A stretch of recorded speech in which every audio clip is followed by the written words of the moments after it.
जी मेरा नाम ज़ैन मोमिन है। मैं सिर्फ 10 मिनट आप लोगों के चाहूँगा जी, एक लेक्चर देना है, अहम लेक्चर देना है। देखिए जी, जो कोरोना वायरस जो वक्त आया था कोरोना वायरस के दौरान, आपको मालूम है जी, सबसे जो बड़ी मुश्किलात हुई थी वो हमारे खाने को हुई थी। जो लॉकडाउन लगा था उस वक्त जी हमारे पूरे मुल्क में खाने की कमी हो गई थी। अगर एक महीना भी लॉकडाउन ज़्यादा बढ़ता तो हमारे पूरे मुल्क में खाने की कमी हो जाती। लेकिन जी इस वजह से, क्योंकि मैं सोशल वर्कर हूँ, मुझे मालूम है कि क्या हालात हैं हमारे लोगों के, ठीक है जी। तो मैं उस वजह से जी मैंने रिसर्च की कि किस तरह हम अपने खाने को बेहतर कर सकते, खाने की सप्लाई को बेहतर कर सकते, ठीक है जी। तो जी उस वजह से जी मैं एक नई टेक्नोलॉजी लेके आया हूँ कि किस तरह हम जी ये पत्थर है जी, हम आम पत्थरों से पानी बना सकते हैं, बिजली बना सकते हैं और खाना बना सकते हैं।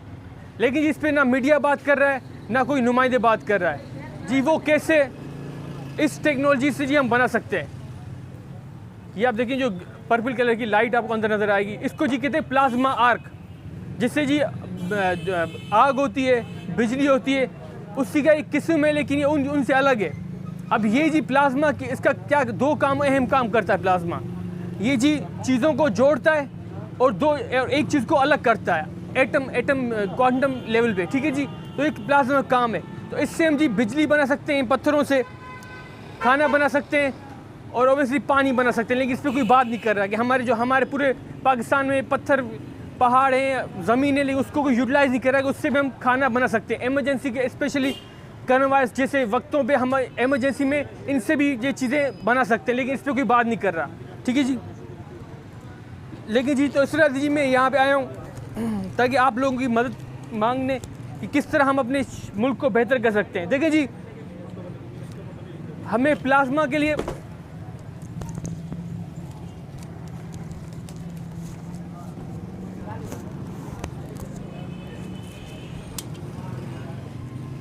इस प्लाज्मा के लिए बजट चाहिए, रिसर्च और डेवलपमेंट के लिए बजट चाहिए। जो हमारे मुल्क में, आपको मालूम है, हमारे पाकिस्तान जो डिफ़ॉल्ट है, 300 बिलियन डॉलर की जो कर्जा चढ़ा हुआ है, इस पर हम कोई बिजनेस चला नहीं सकते मुल्क में, ठीक है ना जी। तो उससे जी हमें क्या बहुत ही नुकसान होते हैं और हमारा कोई कारोबार हम बढ़ा नहीं सकते। तो जी इस वक्त में अभी ऐसे वक्त आ गए जी, हमारे जो दूसरे जिन मुल्कों से अभी हमारे हालात बेहतर नहीं है, उनसे भी हमें अपने हालात बेहतर करने होंगे, ठीक है जी। और उन चंद मुल्कों में जी एक मुल्क है इज़राइल, ठीक है जी। जिस तरह जी आपको मालूम है, पाकिस्तान जो है वो फसल एग्रीकल्चर का मुल्क है, फसल की वजह से ये मुल्क चल रहा है। सारे जो हमारे इदारे हैं, कारोबार है, ये पूरा मुल्क है, वो फसल की वजह से चल रहा है, ठीक है ना जी। तो हमारे जो यूनिक USP है, यूनिक सेलिंग पॉइंट है पाकिस्तान का, वो फसल है। और इज़राइल का जो यूनिक सेलिंग पॉइंट है वो टेक्नोलॉजी है। जिस तरह हमारे पास फसल ज़्यादा है, इज़राइल के पास टेक्नोलॉजी ज़्यादा है। अब जी कैसे हम इज़राइल की टेक्नोलॉजी से हमारे अपनी ज़मीन से पूरे दोनों मुल्कों को, पूरी दुनिया को भी ऊपर उठा सकते हैं, ठीक है ना जी। अब पहले जी हम ज़मीन पे आऊँगा। देखिए जी, मेरी एक्स कंपनी है, एक्स कॉरपोरेशन कंपनी है। इसमें जी सबसे पहली मेरी पॉलिसी होगी कि देखें, अयूब खान के दौर में हमारे किसान को और मुश्किलात हुई, ठीक है ना जी। फिर जुल्फ़िकार अली भुट्टो के दौर में हमारे किसान को और ज़्यादा मुश्किलात हुई, मतलब किसानों के मसले हल नहीं हुए, फसल को बेहतर नहीं किया गया, मुश्किलातें और ज़्यादा बढ़ाई गई। अब जी मेरी पॉलिसी ये है कि जी चाहे छोटा किसान हो, बड़ा किसान हो, हर किसी का राइट है कि वो कितनी ज़मीन खरीदे, वो उसका अपना राइट है। मेरा पॉलिसी ये है कि आपको मशीन लेके देना, ठीक है ना, आपको जो भी मसले हैं उसको हल करना। और जब मशीन आएगी तो हमारे प्रोडक्शन और ज़्यादा 3 गुना बढ़ेगी, ठीक है ना जी। आपको मालूम है 10 मिलियन एकड़ हमारे पाकिस्तान में जिसको फसल हो सकती है, 10 मिलियन एकड़, लेकिन क्योंकि हमारे पास बजट नहीं है, पाक मुल्क में इतने पैसे नहीं है, खसारी की वजह से हम अपनी ज़मीन को यूटिलाइज़ नहीं कर पा रहे। तो मेरी कॉरपोरेशन जो 10 मिलियन एकड़ है पाकिस्तान के, सिंध, पंजाब, बलूचिस्तान के, उसमें जी हम उसको भी फसल करेंगे, उसमें से फसल ज़्यादा उगाएंगे, ठीक है ना जी। और जी खासकर आपको मालूम है हमारे किसानों को गवर्नमेंट की जी नेग्लिजेंस की वजह से, उनकी जो ध्यान ना होने की वजह से हमारे किसानों को इल्म नहीं है कि किस तरह बेहतर फसल की जाए।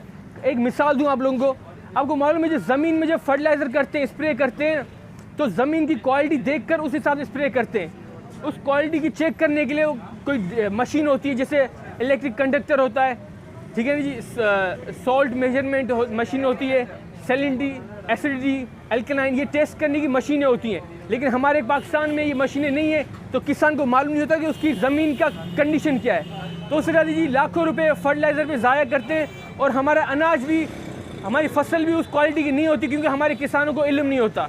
तो जी मेरी जो कंपनी होगी वो किसानों को इल्म भी देगी, उसकी मदद भी करेगी और उनको एक खुला राइट भी देगी कि वो अपनी फसल को कितने भी बढ़ा सकें, कम कर सकें। और जी हमारी जगह पानी देखिए सबसे अहम किरदार है फसल में, ठीक है जी। हम जी पहले तो पानी को कैसे बचाएंगे, हमारे खुले हुए जो केनाल हैं वो उससे जी पानी ज़ाया हो रहा है। हम नए अंडरग्राउंड केनाल बनाएंगे, ज़मीन के नीचे केनाल बनाएंगे जो फसलों में जाएंगे, उससे क्या होगा, हमें पानी की ज़ाया कम होगी, ठीक है जी। और जी दूसरा आपको मालूम है ड्रिप इरिगेशन, एक मशीन होती है ड्रिप इरिगेशन, जिससे हमारी फसल में हम 50-60% पानी बचा सकते हैं अगर ड्रिप इरिगेशन की टेक्नोलॉजी हमारे पाकिस्तान में लेके आए, ठीक है जी। लेकिन अफसोस से ड्रिप इरिगेशन की कोई टेक्नोलॉजी में बात ही नहीं कर रहा। हमारी 60% पानी को हम बचा सकते हैं पाकिस्तान में। और जी वाटर मीटर, देखें जी हमारे शहरों में, गाँव में किसी भी जगह पानी के मीटर नहीं लगे हुए। पानी के मीटर होंगे तो हमें आइडिया होगा कि मुल्क में कितना पानी इस्तेमाल किया जा रहा है, उस हिसाब से मुस्तकबिल के फैसले कर सकते हैं। अगर हमारे पानी के हमारा आइडिया होगा कितना पानी इस्तेमाल हो रहा है, पानी के मीटर भी लाजमी है। ये जी टेक्नोलॉजी है, और ये टेक्नोलॉजी तब आएगी जब हमारे इजराइल जैसे मुल्कों से हमारे राब्ते अच्छे होंगे, ठीक है ना जी। तो टेक्नोलॉजी भी आएगी, हमारी फसल भी बेहतर होगी और उनके भी फ़ायदे होंगे, ठीक है जी। अब जी मशीन की मैं बात करूं, एक जी हार्वेस्ट की मशीन होती है, फसल की मशीन, जिसको कहते हैं कंबाइन कहते हैं। वो जी 350 लोग एक तरफ और ये एक मशीन एक तरफ, एक दिन में 300 एकड़ ये मशीन एक दिन में करेगी, और 350 जो लोग हैं वो 350 एकड़ एक दिन में करते हैं। ये एक मशीन 350 एकड़ करेगी। तो मतलब इस मशीन से हम जल्दी फसल को काट सकते हैं और बीज डाल सकते हैं, जिससे हमारा टाइम बचेगा, तो हमारे जो किसान को ना और ज़्यादा फ़ायदा होगा। GPS, आपको मालूम है गांव गोठों में GPS का कोई रवाज नहीं है, GPS टेक्नोलॉजी का कोई रवाज नहीं, क्योंकि हमारे आम जो मोबाइल टेक्नोलॉजी के सिग्नल नहीं आते गाँव में। जो मशीन हमारी कंपनी जो ये करेगी कि हर गाँव में GPS सिस्टम लगेगी, ताकि जो हमारे फसल का जो हमारे पास डेटा हो कि भाई कितनी फसल हो चुकी है, कितनी फसल हमें करनी है, ताकि किसान को फ़ायदा होगा। देखिए अगर किसान को मालूम होगा कितनी फसल हमें बची है हार्वेस्ट करने, कितनी ज़मीन में बीज डालना है, तो उससे टाइम भी बचेगा और पैसा भी बचेगा अगर हमारे पास डेटा होगा फसल का, और वो GPS से मुमकिन है। और जी आपको मालूम है फ्रीज ड्रायर, जी ये टेक्नोलॉजी ऐसी है कि जी आम खाने को हम 40 साल तक अनाज को रख सकते हैं फ्रीज ड्रायर की टेक्नोलॉजी के थ्रू। देखिए इस पर कोई बात नहीं कर रहा हमारे नुमाइंदे, हमारे पॉलिटिशियन, इस पर कोई बजट नहीं बन रहा। फ्रीज ड्रायर से हम 40 साल अनाज रख सकते हैं आम दुकानों में, घरों में या कहीं भी, लेकिन अभी हम 2 साल से ज़्यादा नहीं रख सकते, 1.5 साल से ज़्यादा। तो ये टेक्नोलॉजी भी मेरी कंपनी लेके आएगी इजराइल की मदद के थ्रू, ठीक है जी। अब जी मैं आता हूँ बायोटेक्नोलॉजी। देखिए जी सबको मालूम है, दुनिया भर को मालूम है कि इजराइल बायोटेक्नोलॉजी में सबसे आगे। हम जी बायोटेक्नोलॉजी के 2 सबसे बड़े फ़ायदे हैं। एक तो हम ऐसा बीज बना सकते हैं जो 6 महीने के बजाय 3 महीने में उग जाए और 3 गुना ज़्यादा उगेगा। ये बायोटेक्नोलॉजी से हम हाई यील्ड क्रॉप बना सकते हैं जो 3 महीनों में उग जाए बजाय के 6 महीनों में। तो किसान को और ज़्यादा फ़ायदा होगा, ठीक है ना। अरबों खरबों रुपये किसानों को बचेंगे और उससे मुल्क को भी फ़ायदा होगा। और दूसरा जी बायोटेक्नोलॉजी से हम कैंसर का इलाज जी बायोटेक्नोलॉजी से मुमकिन है।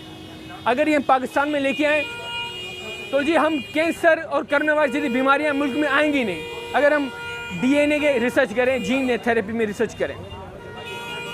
और जी आखिरी बात, देखिए जी हम अपने मुल्क में जी किसानों को, आपको मालूम है मिडिल मैन की वजह से, जो बीच में जो मिडिल मैन होता है उसकी वजह से जी किसानों को रेट नहीं अच्छा मिलता, और वो मिडिल मैन होता है किसानों को कम रेट में चीज़ें लेता है और महंगी चीज़ें शहरों में दुकानों में बेचता है मिडिल मैन। मेरी कंपनी जी मिडिल मैन को ख़त्म कर देगी, किसान को डायरेक्ट जी कस्टमर लोगों से उनकी चीज़ों सेल करेंगे, ताकि मिडिल मैन का जी मुल्क में कोई फ़ायदा नहीं है, उसकी वजह से महंगाई बढ़ रही है और किसान को और नुकसान हो रहा है। किसान को जो रेट मिलना चाहिए वो नहीं मिलता मिडिल मैन की वजह से, उनकी करप्शन की वजह से। मेरी कंपनी मिडिल मैन को ख़त्म करेगी। अब जी ये जी जो मेरी कंपनी का मोटो है, इससे जी क्या होगा, हमारी फसल बेहतर होगी तो मुल्क में मुनाफा होगा, प्रॉफिट होगा। अब जी जब मुनाफा मुल्क में होगा तो जी उससे मैं ये करूँगा, आपको मालूम है जी अगर हमारे शहर में बड़ी बिल्डिंग्स होगी तो कारोबार बढ़ेगा, ठीक है ना जी। स्टॉर्म टनल जी कहते हैं, ना सिर्फ मीडिया बात कर रहा है ना हमारे नुमाइंदे बात कर रहे हैं। स्टॉर्म टनल जी हमारे जितना खुले हुए नाले उस तरह जी अंडरग्राउंड नाले होंगे, ज़मीन के नीचे नाले होंगे, जिसमें बारिश के दिनों में आए दिन गटर का पानी रोडों में नहीं होगा और हम बड़ी बिल्डिंग बना सकते हैं शहर में। अगर स्टॉर्म टनल नहीं बनेगा तो हम नवाबशाह में बड़ी बिल्डिंग नहीं बना सकते। अगर बड़ी बिल्डिंग नहीं होंगी नवाबशाह में तो कारोबार, दुनिया के कारोबार नवाबशाह में नहीं आएंगे। आप देखिए, आप किसी भी मुल्क का हिसाब लें, दुबई देख लें जी, टोरंटो देख लें और न्यूयॉर्क देख लें, अमेरिका के शहर, वहाँ पे बड़ी बिल्डिंग हैं, इस वजह से कारोबार बढ़े। अगर बड़ी ऊंची बिल्डिंग्स हैं, क्योंकि वहाँ पे दुनिया भर के जो लोग हैं, इंफ्रास्ट्रक्चर होगा अच्छा तो दुनिया भर के बिजनेसेस यहाँ पे आएंगे। तो ये इंफ्रास्ट्रक्चर बेहतर करने के रोड और बिल्डिंग के ये स्टॉर्म टनल का बुनियादी किरदार है। ना हमारे नुमाइंदे बात करें स्टॉर्म टनल पे, तो मेरे जो फसल से जो पैसे मिलेंगे, हम जी ये मशीन लेंगे, इस मशीन को कहते हैं बोरिंग मशीन, ठीक है ना। ये मशीन जी ज़ेर ज़मीन स्टॉर्म टनल बनाएगी, ठीक है ना जी। क्योंकि हमारे जी ये हालात होते हैं नवाबशाह के जी, जब भी बारिश होती है आए दिन लोगों के जी ये हालात होते हैं जब बारिश होती है। तो इन हालात को ख़त्म करने के लिए हमें ये मशीन चाहिए, ठीक है जी। अब जी जब ये मशीन हो जाएगी, हमारे शहर में स्टॉर्म टनल बन जाएगी तो कारोबार बढ़ेगा।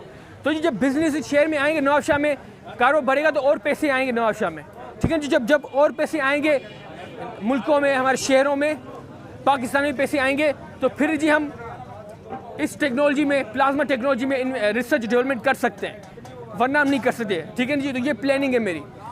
तो फिर हम इसमें टेक्नोलॉजी में करेंगे तो पत्थरों से पानी, बिजली और खाना बना सकते हैं। लेकिन ये तब तक नहीं होगा जब तक हम इस प्लानिंग पे नहीं चलेंगे, ठीक है जी। अगर कोई सवाल हो तो पूछ सकते हैं इसके हवाले से, जो आपका सवाल हो पूछ सकते हैं। मेरा नाम जी ज़ैन मोमिन है।